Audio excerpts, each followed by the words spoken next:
indirect taxation.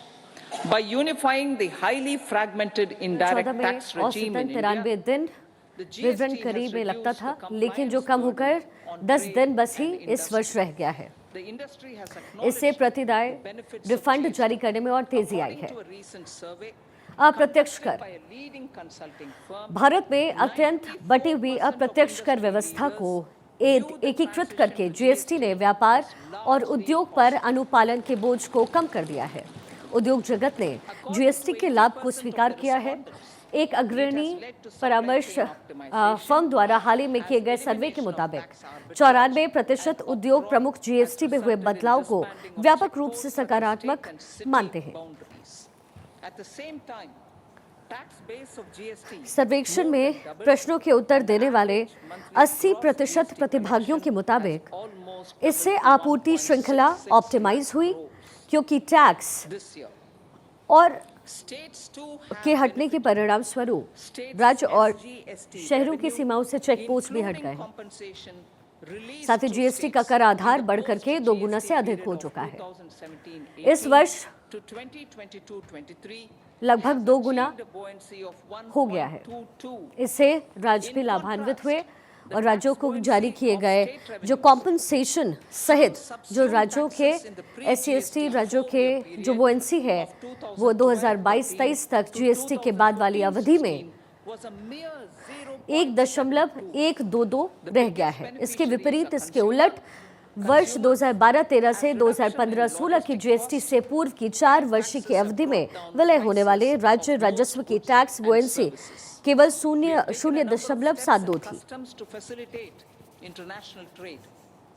सबसे बड़े लाभार्थी उपभोक्ता इससे हैं, क्योंकि इन तमाम लागत और करों में कमी के परिणाम स्वरूप अधिकांश वस्तुओं की कीमत कम हुई है।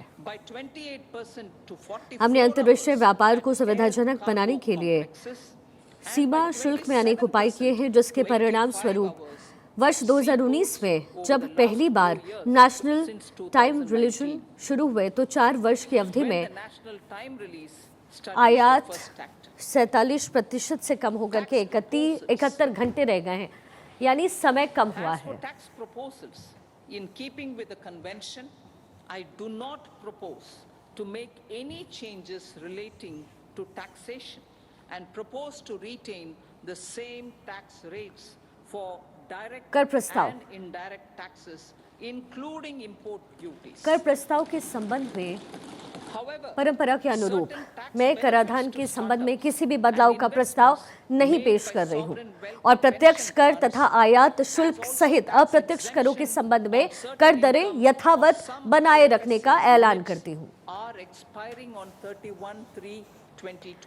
स्टार्टअप और इसके साथ ही सॉवरेन संपदा या फिर पेंशन फंड द्वारा जो किए गए निवेशों के लिए कुछ कर लाभ और कुछ IFSC यूनिट की आय पर कर्ज छूट की समय सीमा 31 दिसंबर 31/3/2003 को समाप्त हो रही है।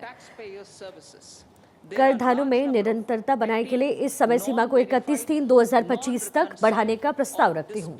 इसके अतिरिक्त जीवन की सुगमता और व्यापारिक सुगमता में सुधार करने की सरकार की परिकल्पना के अनुरूप मैं करदाताओं सेवाओं में एक घोषणा करना चाहती हूँ। बड़ी संख्या में छोटे छोटे गैर समायोजित या विवादित प्रत्यक्ष कर मांग बही खातों में लंबित अभी भी हैं। इनमें से कई मांग वर्ष 1962 से भी पुराने वक्त से हैं। इनके कारण ईमानदार करदाताओं को परेशानी होती है, दिक्कतें होती हैं और बाद के वर्षों में रिफंड जारी करने की प्रक्रिया में भी बाधा आती है। मैं वित्तीय वर्ष 2009-10 तक की अवधि से संबंधित 25,000 रुपए तक और वित्तीय वर्ष 2010 से 11 वर्ष 2014-15 से संबंधित 10,000 रुपए तक के ऐसे बकाया प्रत्यक्ष कर मांगों को वापस लेने का ऐलान करती हूँ। इससे लगभग 1 करोड़ करदाताओं के लाभान्वित होने की आशा है।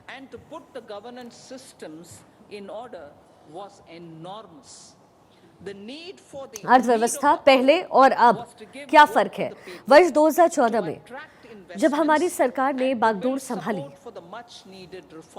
चरण दर चरण अर्थव्यवस्था को दुरुस्त करने की ओर हम अग्रसर रहे और शासन प्रणाली को सही रखने की जिम्मेदारी बहुत बड़ी थी। उस वक्त समय की मांग थी उस वक्त कि लोगों को आशा की किरणें नजर आए, निवेश आकर्षित करें और सुधार के लिए आवश्यक समर्थन जुटाया जा सके। सरकार ने इसे सफलतापूर्वक किया। राष्ट्र प्रथम के मजबूत विश्वास के साथ इसे सरकार ने हासिल किया। उस वर्ष के संकटों से पार पाया गया और अर्थव्यवस्था तेजी से अग्रसर है। अब देखना होगा कि तब 2014 में हम कहां थे और अब 2024 में हम कहां हैं।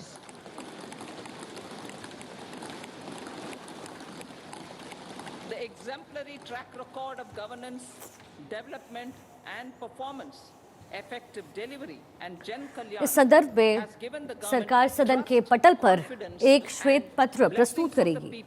to realize whatever it takes the goal of Viksit Bharat with good intention, शासन, विकास और निष्पादन, in the coming years and decades. जन कल्याण के इस ट्रैक रिकॉर्ड ने सरकार पर भगवान लोगों का भरोसा दिलाया है। आने वाले वर्षों और दशकों में नेक इरादे और सच्ची लगन से लोग काम कर सकें।